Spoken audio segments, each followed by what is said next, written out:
आज हम बात करेंगे कंडक्टर की। जो कंडक्टर मोटरों को ऑन करता है, ऑफ करता है 3 फेज सप्लाई के लिए। तो ये अपने पास ड्यूल स्टार्टर में यूज़ होने वाला कंडक्टर है। कंडक्टर के लिए अपने क्या करेंगे, 3 फेज सप्लाई लेंगे R/B, जो 3 सप्लाई आ रही है। तीनों सप्लाई को L1, L2, L3 यहाँ सप्लाई कनेक्ट करेंगे। ये 3 सप्लाई अपने कनेक्ट किया है। तीनों सप्लाइयों कनेक्ट करके उसके बाद अपने तीनों सप्लाइयों को मोटर से कनेक्ट कर देंगे। ठीक है, मोटर से जोड़ने के बाद अब इसका जो है कंट्रोल डायग्राम में कंट्रोल देखेंगे। कंट्रोल करने के लिए हमने यहाँ से किसी एक फेज से फेज उठाएंगे और फेज उठाते हुए ये अपने पास पुश स्विच है। पुश बटन है। पुश स्विच के अंदर क्या करेंगे, उस बटन को ऑफ स्विच को अपने एक सप्लाई देंगे। ऑफ स्विच से सप्लाई उठाएंगे और अपने ऑन स्विच को इस प्रकार कनेक्शन कर देंगे शॉर्ट करते हुए। फिर आपने वो उस वायर को ले जाते हुए A2 यहाँ जो अपने यहाँ पर जो साई कंडक्टर के जो टर्मिनल लगे हुए हैं इसके यहाँ से कनेक्ट कर देंगे। इसके बाद यहाँ से कनेक्ट करते हुए दूसरा पॉइंट कहाँ रखेंगे, आउटपुट में। आउटपुट करते हुए A1 पॉइंट है जो कंडक्टर का, जहाँ पर जो है रिले लगी होती है साई कंडक्टर के लिए, चुंबक लगी होती है जिसको कोई ऑन ऑफ करना काम करती है, A1 के कनेक्शन करती है।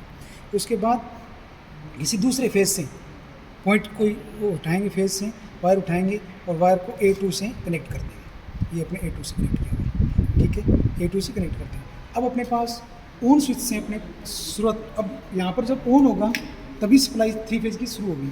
लेकिन इसको शुरू करने के लिए अपने क्या करेंगे, पहले इसको सप्लाई देनी पड़ेगी। ऑन स्विच के एक इस पॉइंट से यहाँ से अपने क्या है एक वायर उठाएंगे और A1 को देंगे, यानी कि ये A1 को देंगे तो ये सप्लाई एक बार इसके लिए ऑन हो जाएगी।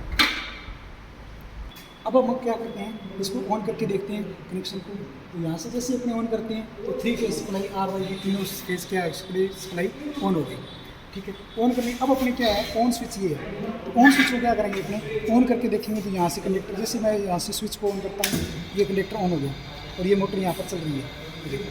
ये मोटर चल रही है।